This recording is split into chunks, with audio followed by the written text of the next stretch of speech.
Welcome, everybody. Today, we're going to be speaking about reflection. And we studied in Shara Yichud that there's a way to reflect where a person thinks they're close to God, but it says Merachek Moed Hashem Niralei, that from a great distance God reveals himself to him. And a person feels they're close, but really they are in the right direction, but they're really far. That's the real state. And the Mittel Rebbe explains there's a way to reflect where a person will really be close, where it's really going to make impact and change. And that is by reflecting and aligning the details. And also the subject matter that one chooses, it should be specific to just one theme. In other words, there are 10 building blocks, 10 themes that create the entire world, 10 spheres, 10 building blocks that create the entire world.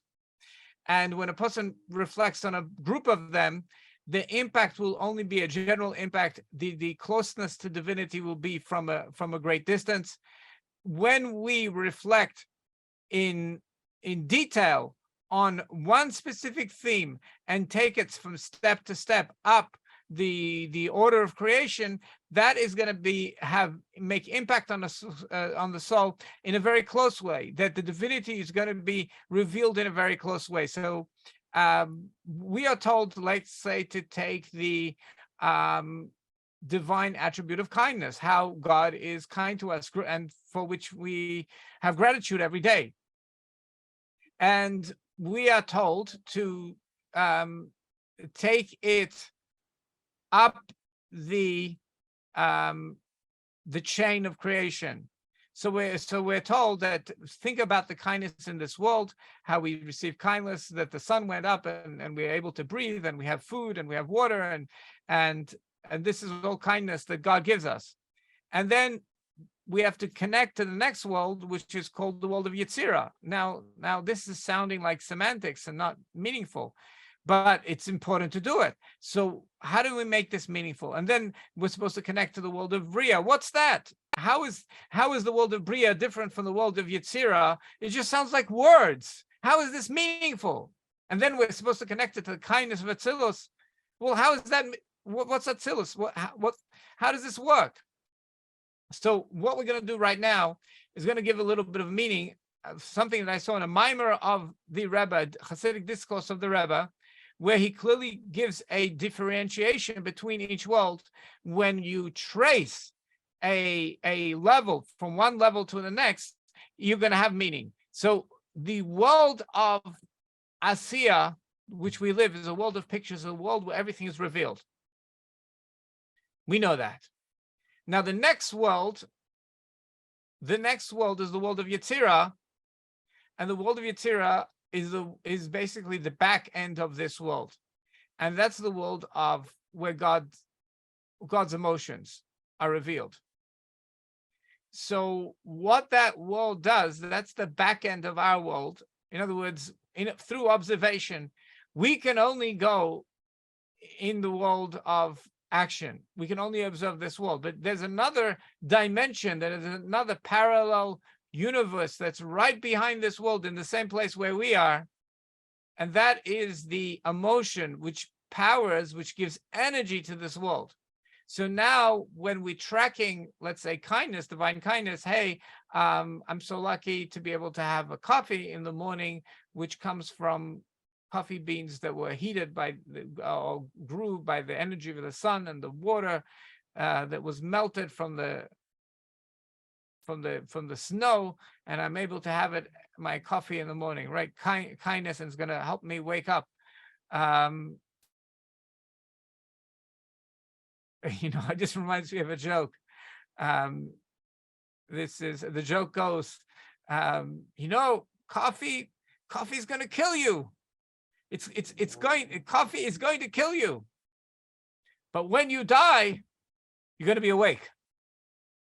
So it's just a joke. So we're taking coffee, and what is the passion behind that? That gives that energy that I feel enthused. That comes from the kindness of the world of Yetzirah. So the contribution of the world of Asiya, of action, where we live, to the parallel universe of Yetzirah, is that Yetzirah cannot be revealed without our world. But our world does not have energy and passion without the world of Yetzirah. Yetzirah is the back end, it's the energy, it's the power. But then how do we differentiate to the next world, the world of Bria? How is that meaningful? Am I just saying words? Well, the world of Bria is the world of God's thought. And what does thought do? Intellect, what it does is it makes emotions grow. It gives maturity to emotions. When you have a small child, they like small things. They like their scooter. When they grow up, they become more mature. They want a nicer car. Some people even want their private jet. You see the amount of maturity that the person has, that's the same emotion, same toy, but it's just much better. It's much better to have a car than just a scooter. You can get much further. With a private jet, you can get even further than that. So the contribution of the world of Bria to the world of emotion is that the energy and the passion can grow. That's what Bria does. It causes growth. Now, Yetzirah contributes to the world of intellect, in the fact that intellect can intellectualize anything, and Yetzirah emotions create hispailos, which means an impact onto the intellect to know what to pay attention to think about something that's significant. So that's the contribution of the world of Yetzirah to the world of Bria. But the world of Bria allows the emotion to grow, the life to grow, and that's what powers our world. And then the world of Atzilus is not considered a created world, that's considered a God's personality. And what we are doing is that in our world, there's order and chaos. And it's our mission through effort to reorganize what seems to be chaos and to make order out of it. Where do we have the inner strength to reorganize it? Well, it turns out that deep down, our souls come from Atzilus. So if we make like a moment of silence, 5 minutes of silence every day, we schedule it, we put it on our alarm. We're going to stop now for 5 minutes just to think about ourselves, to make our hearts and our actions congruent with what we really want. Am I really spending my life on the most important things, or am I being sidetracked? To ask that question to ourselves in silence every day. So really deep down, we have the ability to align ourselves with the world of divinity, which is higher than creation, with the divine, by of course we do studying, and we study the word of God, the what God told us, what he said, what he told us. Of course, if he told us things, it's important we study it. It's important we do the practices we're told to do. But really to deeply be aligned with them, we need a moment of silence to think about ourselves. Every day, 5 minutes. Set the alarm. And that's going to help us align ourselves with the world of Atzilus. Now, then the actual alignment happens through Torah study and action.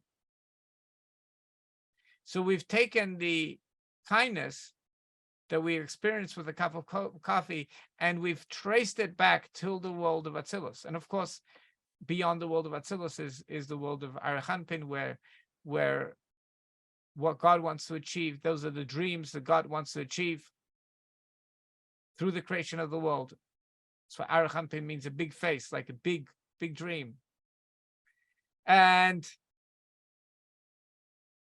obviously in every dream, there's the object that we want. Like if a person wants a yacht, but then the question is, what feeling do I want from that yacht? So that's Atik Yemin. Atik Yemin it's like you have a cup and you have the water, and what's inside cup is what you really, really want. That's atagemin, like the word attic. It's like the higher pursuits that we want as humans. So the kindness in a cup of coffee really it was created by God to be able to contribute to people, and it's part of the divine plan to be able to fulfill his big dream and to achieve what he really wants. And this, all what we just said, happens on a subconscious level as well. It's called Adam Kadmon, and Kav happens on a subconscious level. And we have two parts in the world. We have Igulim, which means big dreams, and Yesher means how things end up straight and planned. Like we have divided and organized and balanced, and that's called Yesher, straight. So Igulim is like water, and Yesher is like the land, or like the human being. How in the right brain it's more artistic, the left brain is more mathematical. Then there's the brain in the back, which is Das, which creates balance. Same thing. We have three systems of pipes. We have the food pipe, we have the air pipe, we have the blood, two blood pipes going up to our head, corresponding to those aspects of the brain, and then it spreads out to the right hand, to the left hand, to the body of the person. So that is the idea of Yosher, that everything has its place, everything can be balanced. And Igulim is the big dream. It's like water, but our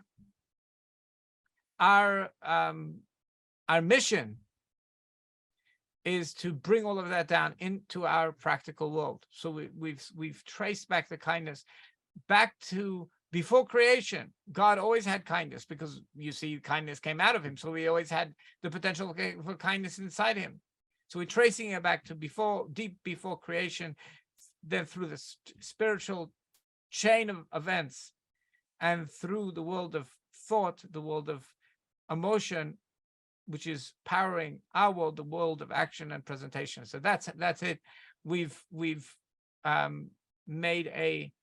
traced one aspect through the entire creation to before creation, to the essence of God, and we brought it back down to recognize that everything in this world is special, and has meaning, has purpose, and God has given us direction of how to use the objects of our world to fulfill that purpose.